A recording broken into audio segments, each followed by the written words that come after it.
students come and go and meet with the faculty time and time again. They have an opportunity to feel that some of the questions they are raising are being answered. They can come to the administration building and talk with those in charge of certain aspects of the college and feel like they can get an answer.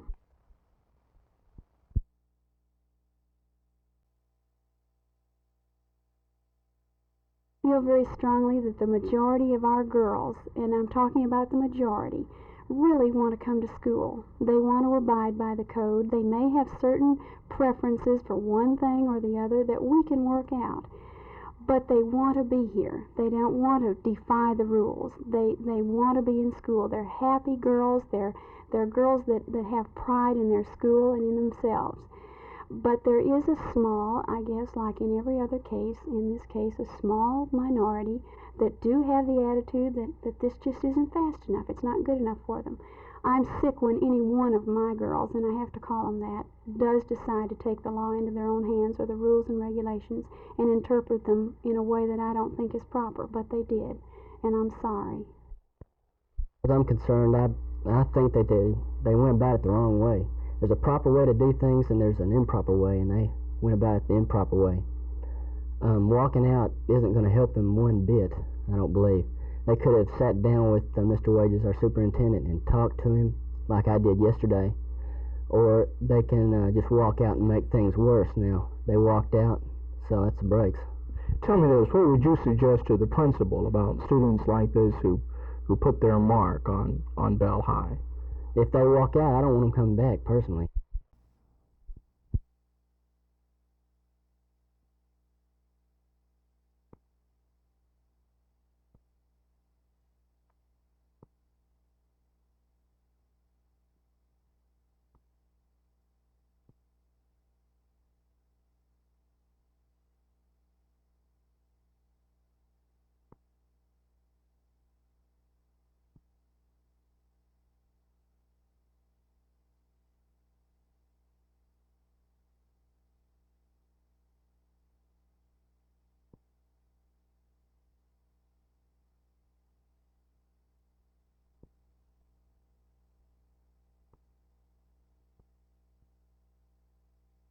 To say this is the full force of Tropical Storm Police may be true, but it stretches the point just a little bit.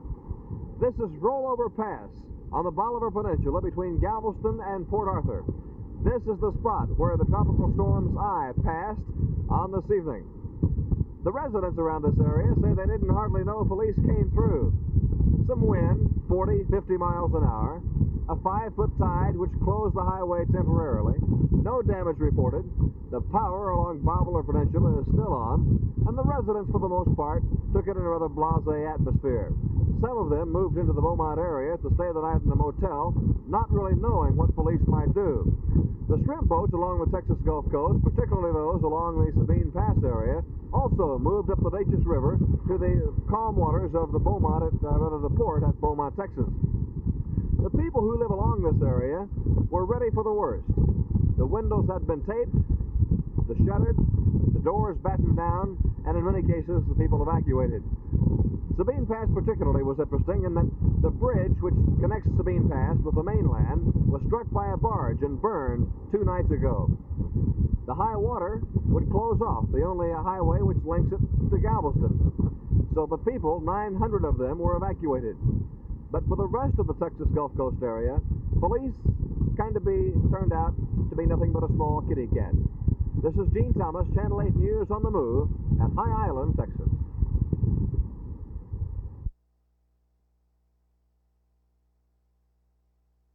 Coach, you've indicated that you would just as soon not discuss individual decisions made in the starting lineups that you've announced. Perhaps you could explain the basis upon which the decisions were reached to bench Morton, Neely, and Hayes. Well, the thing that we have set for all of our positions is a performance level that we think will give us an opportunity to reach the championship. And this is our whole objective in this. And we based it, as I told the squad, starting the training camp, that the starting lineup will be based upon preseason performance, and everybody knew it, and everybody had the same opportunity to work at it. And the result is this is a decision that we made because these men that moved in were performing well. I think circumstances would have to say on Craig Martin because he's actually in a slump more than in a performance situation, and he needs the time to work it out without the pressure of getting into the game again. Of course, from this standpoint, we feel that the decisions we made are best for our squad. Among these members? None whatsoever. No. No, that isn't any part of it at all. We have so many groups within our organization. I would say that we probably we have more members in Georgia subcontractors of electrical contractors, better known as NECA, National Electrical Contractors Association, and possibly the mechanical contractors than we have any other group. But they are very strong in their own right, very strong in their own right. So they don't need us for any purpose of that nature.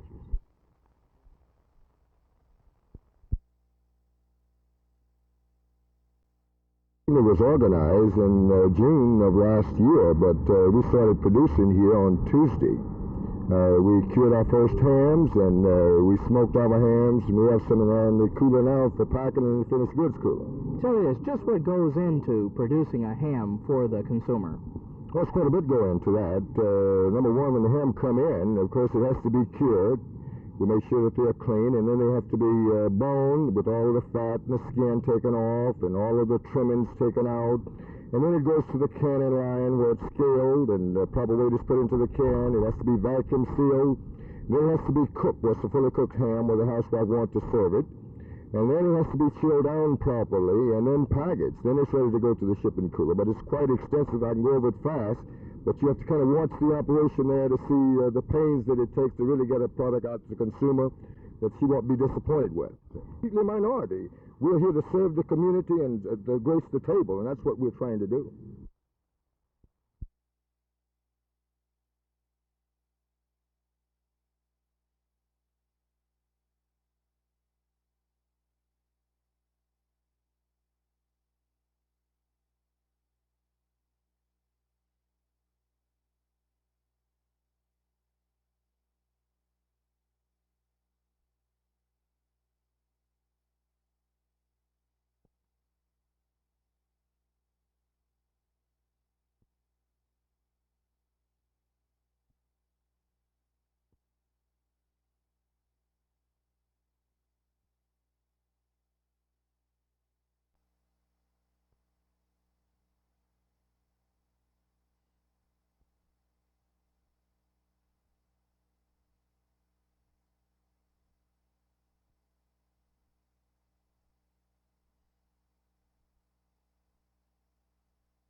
being a minority enterprise, that this will hurt or help you? Oh, I haven't thought either way of it, because the main thing I think is that number one, Garland Foods is a quality house. And we put a plan to produce a product that any housewife will be proud to serve her table. And I think that any time that you have this type of objective in mind, where a housewife can buy a lean piece of meat that's pleasant to the taste, that's a quality piece of merchandise that she's not disappointed in, she'll buy it again.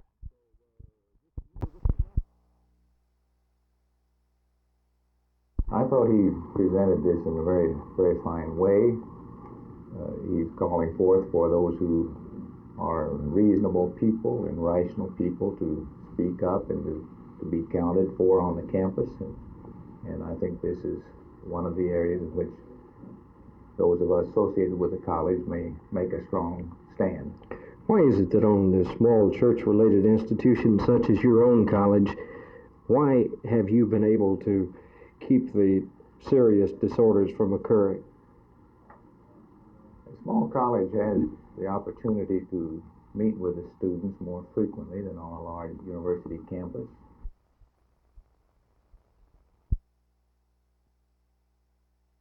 Well, we have no procedure on the felonies. Of course, if a person dies and we're notified by the relatives, we immediately strike their name from the certified list. What happens if a person dies and the relatives don't think about it? What about, the people who die who you're not notified of? Well, then their name stays on the list. Is there any way that you ever get around to checking the number of people that die? Not at this time, no matter. Do you have any idea of what kind of procedure would you need more people to do this, or another system? Well, we would need more people to update it for the deaths in a county this large, and procedure-wise, we just have to look into that. I don't know.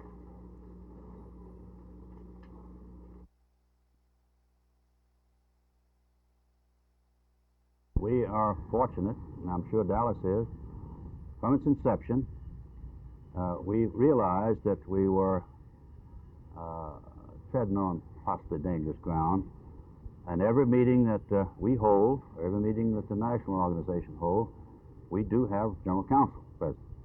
We have a young attorney who is a graduate engineer at Vanderbilt, as well as the fact that he's, of course, an attorney. So in other words, they belong to the same organization, Well, but he's they're our still general competitors. counsel, and he attends all of our meetings, and he keeps all of our minutes, as any corporate person would do, because we are aware that we've got to keep and keep this thing out of that area that you are concerned about.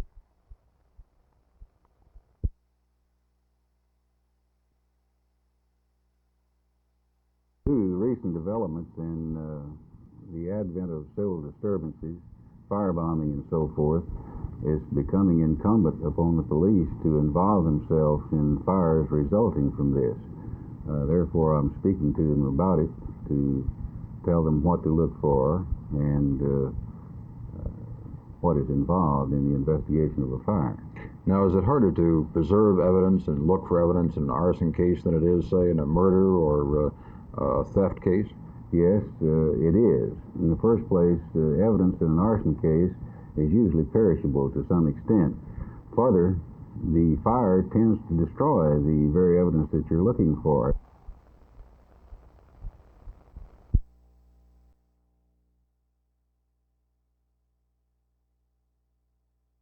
Now, they're trying to mend their ways. And we note recently such people as Hubert Humphrey talking about the necessity for law and order. And this is the man who told a group of what we might call disadvantaged Americans that if he were in their position, he could lead a pretty good revolution himself. Let's remember who is responsible for the winter of our discontent in this country.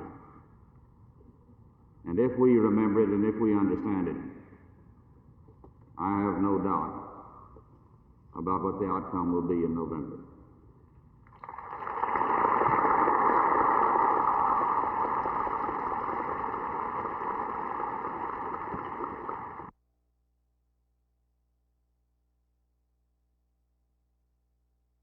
How do you feel about the strike itself? Well, I think it's justifiable myself. I think we need some more money to live on. And the way I see it, we're just behind. We need the money, the extra money. And you're going to stay out here till you get it? That's right. We'll stay here till we get it.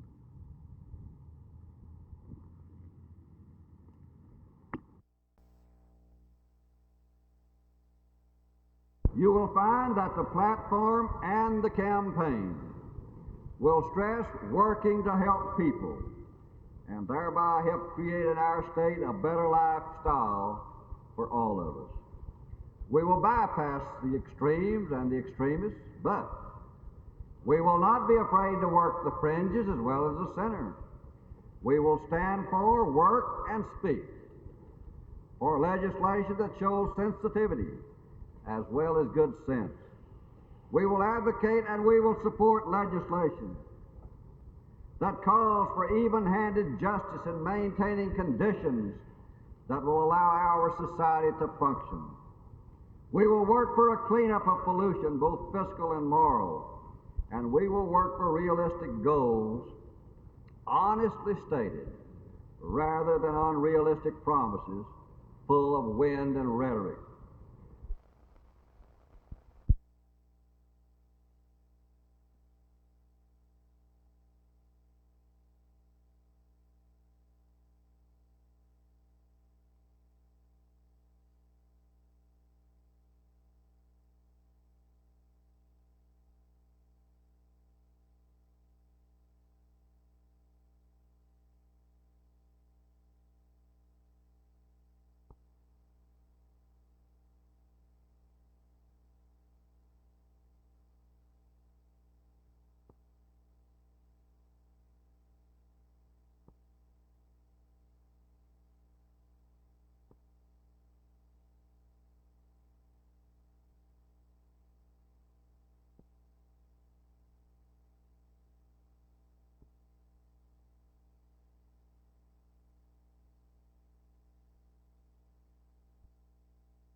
Some of the teachers in the past have complained that getting the group's attention was more a part of the job than teaching itself.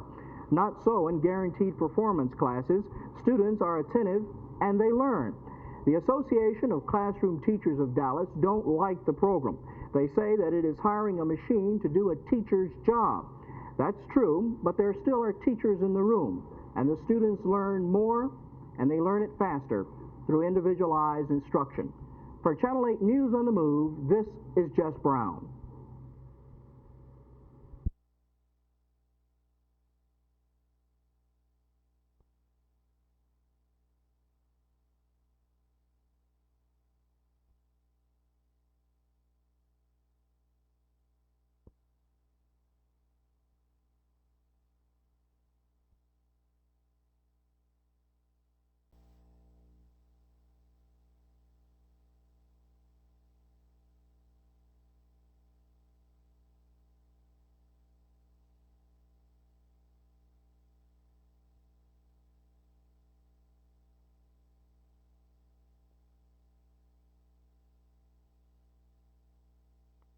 The speculation is over and the strike is on. Some 3,400 UAW members walked out of the General Motors Assembly plant in Arlington at midnight last night.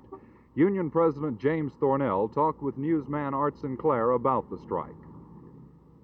The executive board of our local union has joined the bargaining committee inside of the plant. They have begun to fan out in a pattern over the plant and tell the people to lay down their tools and walk off the jobs, that it is an authorized national strike. And I feel that the strike will be a peaceful walkout. I can foresee no difficulties.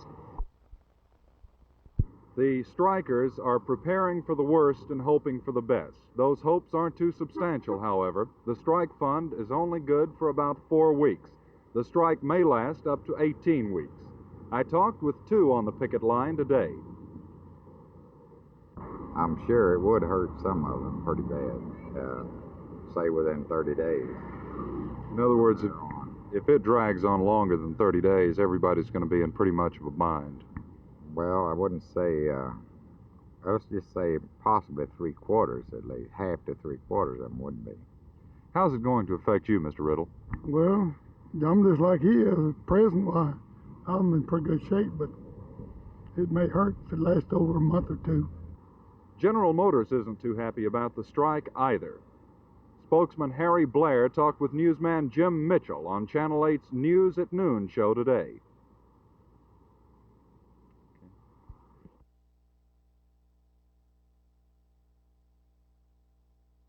GM doesn't like it and UAW doesn't like it. But the strike at the General Motors assembly plant in Arlington is due to be a continuing story, maybe until February. Jay Lewis, Channel 8 News on the Move in Arlington. The 35 men attending this workshop will be instructed by FBI men from the crime laboratory in Washington, D.C. on how to properly fingerprint, what to look for, and other investigative procedures. Carl Mayo, Channel 8 News on the Move.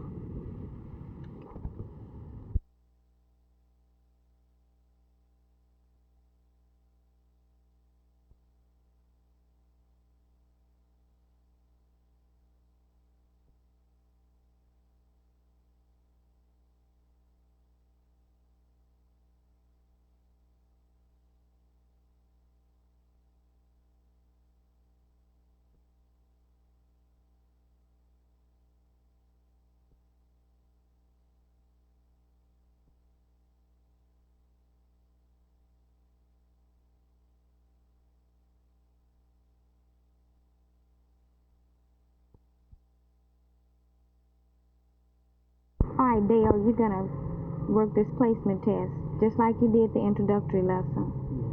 The only difference is here you have smaller boxes than you did on the introductory lesson. And when you can tell whether or not you have a correct answer when a stripe comes up rather than a letter. So you'll need your access marker and your pencil. You fill in with the pencil in these spaces and your access marker in the block. I'll cut it on for you today. You know how to do that.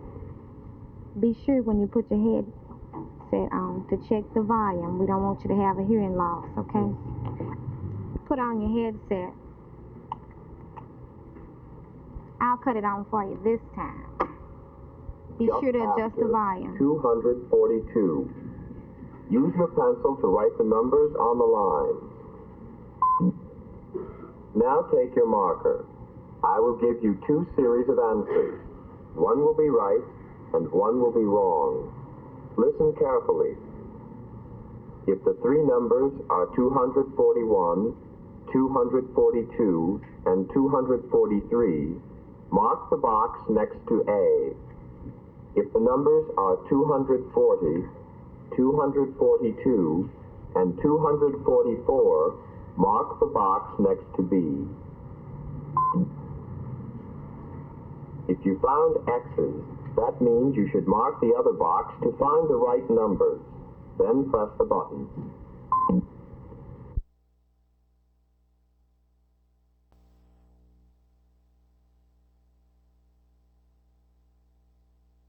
I don't believe that I have seen this many Democrats together since the end of my administration, when I asked if anybody wanted to ride back to Texas with me.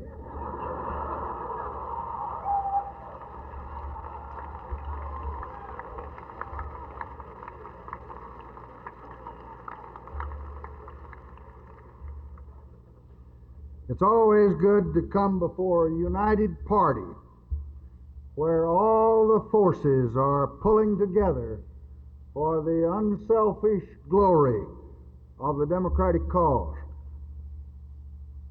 There must be a meeting like that going on somewhere tonight. We have many kinds of Democrats here in our state of Texas. Many are Democrats for different reasons. A few years ago, a Republican candidate for the United States Senate strayed up to Johnson City, and he asked one of our fellows out there playing dominoes in front of the cafe if he's going to give him his vote. The old man looked up and said somewhat irritatingly, "Nope, I'm a Democrat." Well, may I ask the Republican candidate, why? The domino player replied, "Because my daddy was a Democrat and my granddaddy ahead of him was a Democrat." And Republican candidate said, "Well, that's the silliest thing I ever heard. Suppose your daddy had been a no-good thief, and suppose your granddaddy had been a no-good, questionable character." The old man looked and deliberated a moment and said, "Well, then I would have darn sure been a Republican."